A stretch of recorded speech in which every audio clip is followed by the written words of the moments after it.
तो मैं हूँ राजेश और आप देख रहे हैं अपना प्यारा सा चैनल RSM क्लासेस। देखिए इस चैनल पे ये 12th केमिस्ट्री की हमारी 5वीं वीडियो है। इससे पहले की वीडियोस को देखकर आने के बाद ही इस वीडियो को देखें, तब ये वीडियो समझ में आएगी प्रॉपर तरीके से, ठीक है। उस वीडियो में मैं हेनरी का नियम पूरा समझा चुका हूँ। हेनरी के नियम की जो लिमिटेशंस हैं यानी कि जो कमियाँ हैं वो भी मैं उस वीडियो में पूरी समझा चुका हूँ, ठीक है। कमियाँ या लिमिटेशंस या लक्षण जो भी है, ठीक है, वो मैं उसमें करा चुका हूँ। अब मैं यहाँ पर हेनरी के नियम के अनुप्रयोग कराने जा रहा हूँ। तो यहाँ पर देख लो, अनुप्रयोग मैंने ये सारे लिख रखे हैं, शॉर्ट में लिख रखे हैं, मैं सभी समझा दूंगा। पहले आप ये समझो, सबसे पहले पर्वतारोही उन्हें कहते हैं जो पर्वतों पर चढ़ते हैं। पर्वतारोही भाई उन्हें कहते हैं जो पर्वतों पर चढ़ते हैं। तो भैया ये क्या हुआ यार,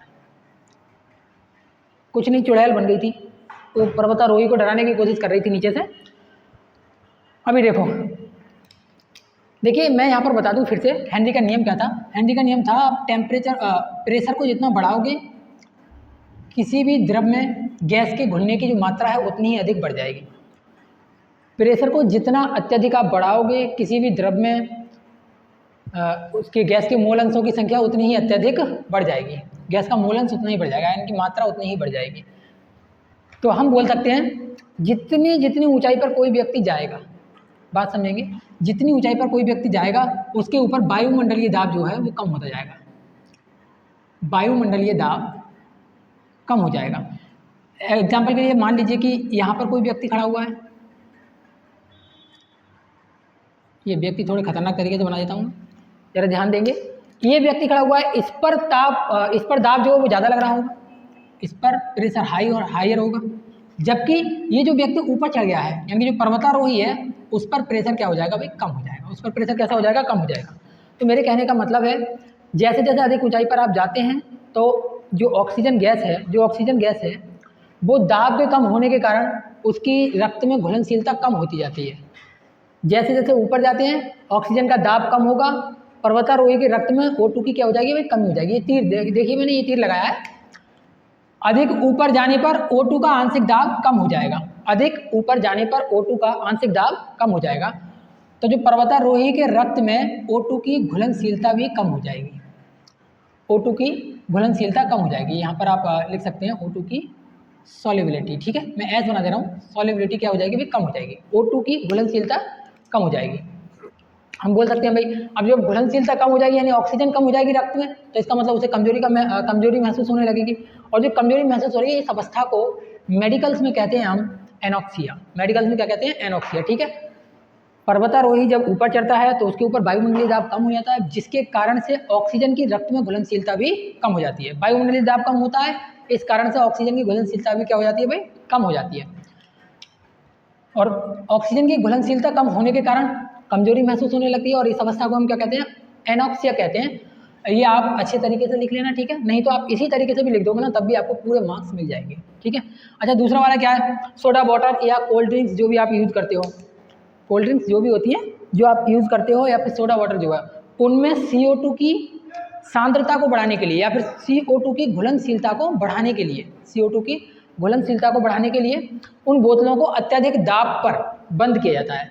उच्च दाब पर बंद किया जाता है। तो ये मैंने लिख रखा भाई, सोडा वाटर में CO2 की विलेयता बढ़ाने के लिए बोतल को उच्च दाब पर बंद करते हैं। कहने का मतलब ये है भाई, प्रेशर जितना ज़्यादा रहेगा उस बोतल में गैस की मात्रा उतनी ही ज़्यादा रहेगी, क्योंकि प्रेशर जो है वो डायरेक्टली प्रोपोर्शनल होता है गैस की मात्रा के। यानी कि जैसे जैसे प्रेशर बढ़ाओगे वैसे वैसे गैस की मात्रा भी बढ़ जाएगी, ठीक है। दूसरा नियम तो ये था। अब तीसरा नियम क्या था, तीसरा नियम क्या था, जो गोताखोर होते हैं ना, गोताखोर जो होते हैं, जैसे मान लीजिए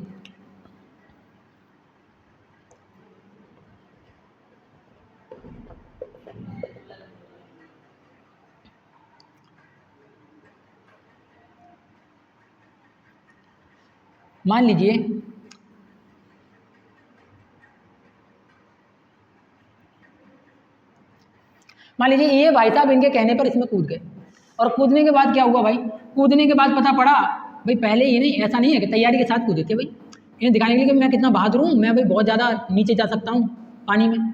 जब तक ये पृथ्वी की सतह पर थे, यार बन जा भाई, पृथ्वी की सतह बना दे रहा हूँ मैं, यहाँ से ये चलो जैसा भी बन गया, ये भाई साहब इसमें कूद गए, और कूदे क्या भैया, बैग बांध कर कूदे हैं, बैग या फिर सिलेंडर जिसे बोलते हैं। लो अच्छा करके बना दे रहा हूँ मैं, ये भैया यार दोनों हाथ इधर की ओर कर दे रहा हूँ, चलो यहाँ बना दे रहा हूँ, दोनों हाथ मैंने इधर को कर दिए हैं, और ये भाई साहब की टांगें हैं, तैरा रहे हैं, और ये इनके ऊपर सिलेंडर रखा हुआ है, ठीक है। और ये जो सिलेंडर है इसमें दो गैसें होती हैं दोस्तों, N2 और O2, N2 और O2।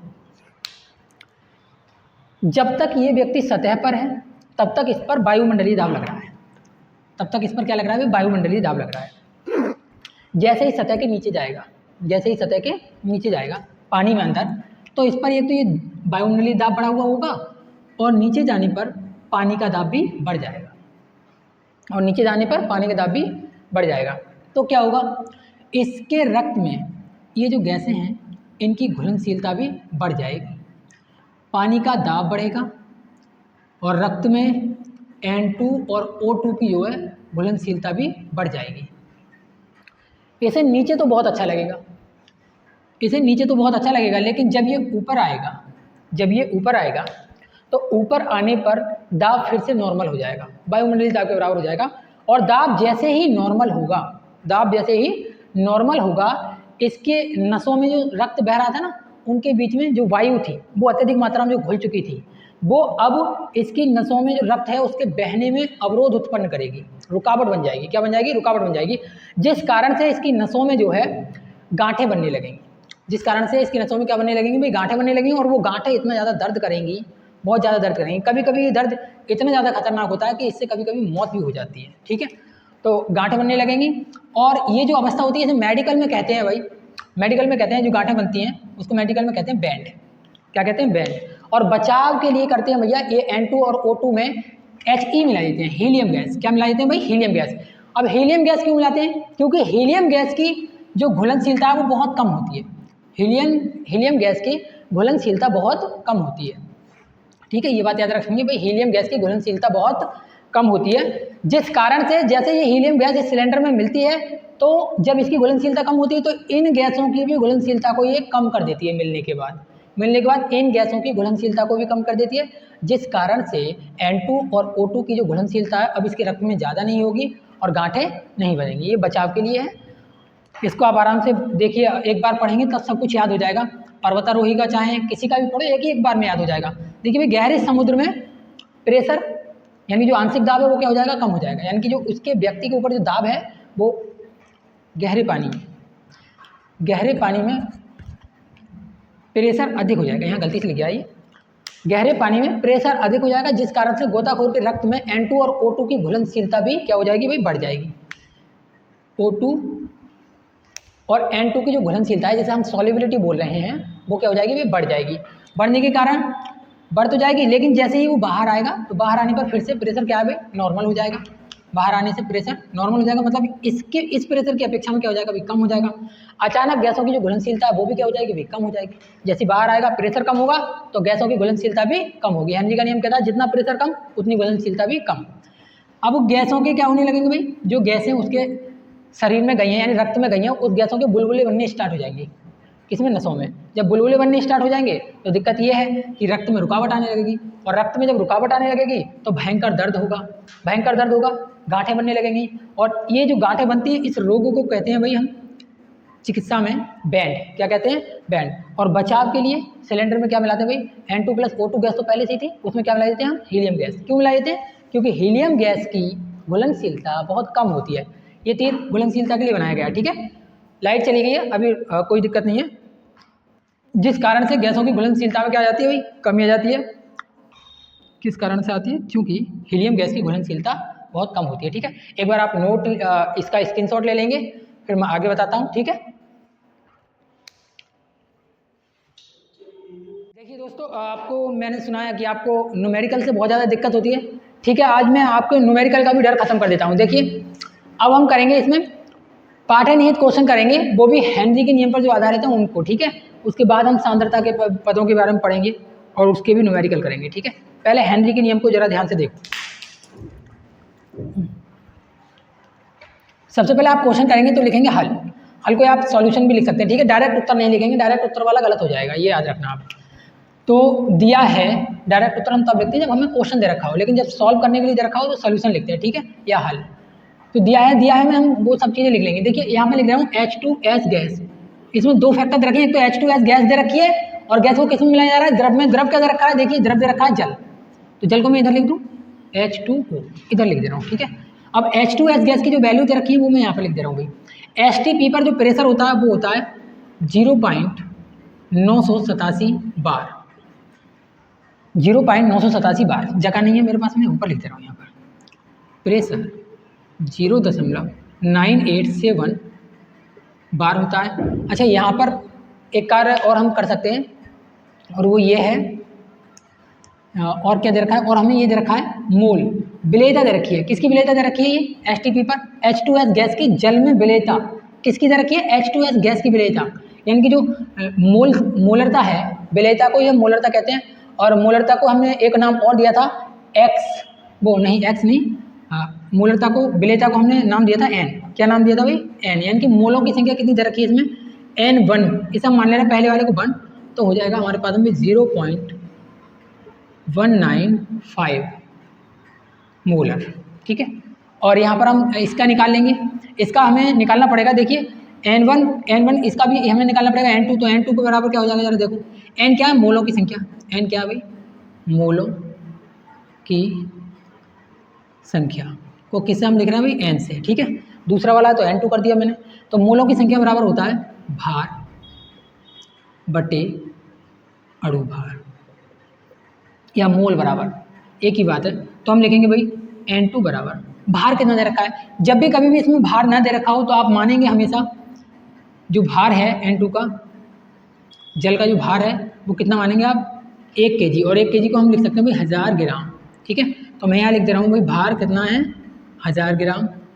और अणु भार कितना होगा, अणु भार H2O का, देखिए H का 1 होता है, 2 H है इसमें तो 2 हो गया, और O का कितना होता है 16, 16 और 2 कितना हो जाएगा भाई 18, तो इसका कितना हो जाएगा 18। और जब हम इसे सॉल्व करेंगे तो ये आएगा 55.55, ठीक है। अब हम इसे सॉल्व करेंगे थोड़ा सा, सॉल्व करने के बाद में ये N1 और N2 आ गया। हमें निकालना क्या है, हेनरी स्थिरांक की गणना करनी है। तो देखिए एक फॉर्मूला होता है हेनरी के नियम का, यदि आपने पीछे की वीडियो नहीं देखी है तो उन वीडियो को जाकर जरूर देख लें। हेनरी का नियम मैंने उसमें बहुत अच्छे तरीके से कराया, समझाया भी है, ठीक है। तो बराबर क्या हो जाएगा, जरा देखो, P बराबर KH x और गैस का, जिसका भी निकालना है उसका, ठीक है। P बराबर KH, यहाँ पर मत भी लिखो, ऐसे ही रहने दो। अगर यहाँ से आपको KH की वैल्यू निकालनी है तो यहाँ पर वैल्यू आएगी डायरेक्टली KH की, KH इज इक्वल्स टू आ जाएगा P अपॉन x। अगर हम इनकी वैल्यू निकालेंगे तो पहले मुझे x की वैल्यू चाहिए, भाई मेरे पास में P की वैल्यू है लेकिन x की वैल्यू नहीं है। तो अब मैं क्या करूँगा, x की वैल्यू निकालने के लिए इधर कर दे रहा हूँ, x इज इक्वल्स टू होता है, जिसका निकालना है उसको ऊपर रख देते हैं। किसका निकालना है भाई, हमें H2S गैस का निकालना है। H2S गैस का मोल कितना है N1, और टोटल जो है मतलब जो जल जिसमें मिलाई जा रही है वो, और जो चीज़ मिलाई जा रही है उन दोनों का मिलाकर लिखते हैं नीचे। तो क्या चीज़ मिलाई जा रही है भाई, H2S गैस मिलाई जा रही है N1 प्लस किस में मिलाई जा रही है, जल में, N2, ठीक है। तो x इज इक्वल्स टू हो जाएगा भाई, N1 कितना था, N1 आया था 0.195, और यहाँ पर आ जाएगा भाई N1 का मान फिर से 0.195 प्लस इसका मान आएगा भाई 55.55। अगर इसे हम सॉल्व करेंगे तो जोड़ेंगे तो 0.195, जोड़ने का आसान तरीका, पॉइंट से उधर वाले पॉइंट से उधर जोड़ दो, नहीं तो यहाँ पर ऐसे करके लिख के जोड़ दो 0.195, और जोड़ेंगे भाई पॉइंट के नीचे पॉइंट आना चाहिए, तो पॉइंट के नीचे पॉइंट आ गया, फिर इधर की संख्या इधर लिख दो और इधर की संख्या इधर लिख दो। अब करो यहाँ पर 0 मान लो तो 5 आ जाएगा, 9 और 5 13 और 1 14 के 4 हाथ से लगा 1, 5 और 1 6 और 1 7, और यहाँ पर आ जाएगा जी 5 और 5, तो आ जाएगा 55.745, 55.745। और जब इसे सॉल्व करोगे तो ये आएगा 0.0035। मैंने पहले ही करके देख लिया है, ठीक है, आप इसको करके देख लेना, इतना ही आएगा, अप्रॉक्सीमेट इतना ही आएगा। अब हमें x का वैल्यू मिल गया भाई, x का वैल्यू कितना आ गया 0.0035, ये वैल्यू हम यहाँ पर पुट कर देंगे तो KH की वैल्यू निकल आएगी। हेनरी स्थिरांक निकल आएगा। इसका मान कितना है देखो, ऊपर दे रखा है 0.987 और अपॉन में आएगा भाई 0.0035 और जब इसे काटा पीटी करेंगे तो आएगा 182। ठीक है, ये सवाल हो गया आपका पहला। पार्ट है नहीं क्वेश्चन का, ये पहला वाला था। इसका नंबर है 1.6, क्वेश्चन का नंबर है 1.6 आपकी NCERT के अंदर। ठीक है, चलिए तो अभी मैं एक क्वेश्चन और लिख लेता हूँ और फिर इसे आप नोट डाउन कर लीजिए। हेलो दोस्तों, तो देखो लाइट जा चुकी है और मैंने ये दूसरा भी क्वेश्चन लिख दिया है। आपको ये होमवर्क में करके दिखाना है। इसमें आपको निकालना क्या है, ये देखो मैं बता दे रहा हूँ। 298 केल्विन ताप पर CO2 गैस की जल में विलेयता बताई गई है। जल दे रखा है और CO2 गैस दे रखी है। हेनरी स्थिरांक का मान दे रखा है, KH की वैल्यू दे रखी है आपके पास में, और 500 ml सोडा जल। जल कौन सा यूज कर रहा है भाई, सोडा जल, कोई सा भी लो, H2O आपको लगाना ही है। ठीक है, सोडा जल है। तो 2.5 ATM दाब पर बंद किया गया है। दाब दे रखा है, टेम्परेचर आपको, वो प्रेशर मिल गया आपको, किया गया है 298 केल्विन ताप पर घुली हुई CO2 की मात्रा ज्ञात कीजिए, यानी गैस की मात्रा ज्ञात करनी है। तो गैस की मात्रा के लिए आपके पास फॉर्मूला है भाई, निकालना क्या है आपको, X गैस, मतलब इसका मान निकालना है। फॉर्मूला क्या होता है जरा बता सकते हैं, P बराबर KH X गैस। ओके, इस फॉर्मूले को लगाएंगे, हेनरी का नियम है ये। ठीक है, इसको लगा के इसे सॉल्व कर लेंगे। देखिए P का भी मान दे रखा है इसमें और आपको KH का भी मान दे रखा है, बना लेंगे। ठीक है, ओके, यदि आपको ये न्यूमेरिकल वगैरह सब समझ में आए हों और हेनरी का नियम और हेनरी के नियम के जो अनुप्रयोग हमने कराए हैं वो समझ में आए हों, ठीक है, चलो अब इसे बंद कर दो। ठीक है, ये तो आपको घर से करके लेकर आना है, सही है। नहीं होगा तो फिर मैं करा दूंगा, नेक्स्ट वीडियो में आपको इसका हल भी मिल जाएगा, आराम से करके देखिएगा। पहले देखिए चीज़ें जब भी आती हैं जब आप स्वयं से करके देखते हैं। ठीक है, अब मैं आपको बताने जा रहा हूँ यहाँ पर, ये पाठ्यनिहित क्वेश्चन 2 ही कराए थे हमने सोल्यूशन में। सबसे पहले मैं आपको बताऊँगा सांद्रता, इसमें सांद्रता क्या है। ठीक है, फिर हम सांद्रता के पद पढ़ेंगे। तो सांद्रता क्या है पहले ये समझ लेंगे भाई। सांद्रता को हम पढ़ेंगे तो सांद्रता होती है भाई किसी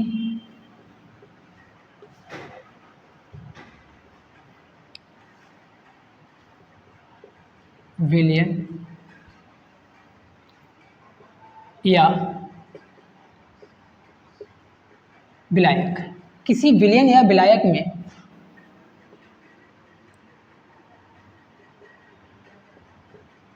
विलेय पदार्थ की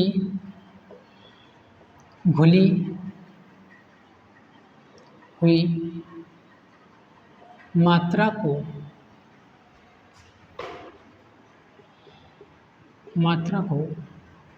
विलयन की सांद्रता कहते हैं।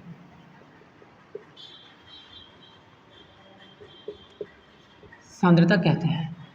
देखिए कल हम इसमें कुछ सांद्रताएं पढ़ेंगे भाई, W प्रकार की, WV प्रकार की और VV प्रकार की, ये हम सांद्रताओं के पदों में पढ़ेंगे। ठीक है, कल। तो आज तक के लिए इतना ही। एक बार इसे रिपीट मार लेंगे तो याद हो जाएगा भाई।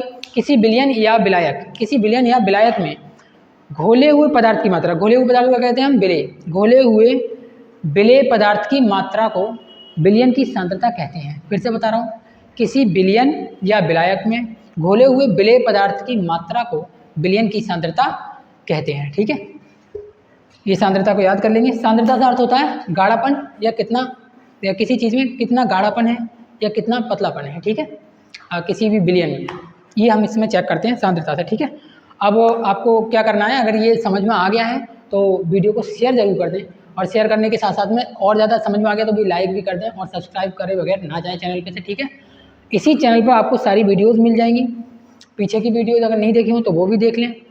ओके, तब तक के लिए सभी को नमस्कार, राधे राधे, जय श्री कृष्ण।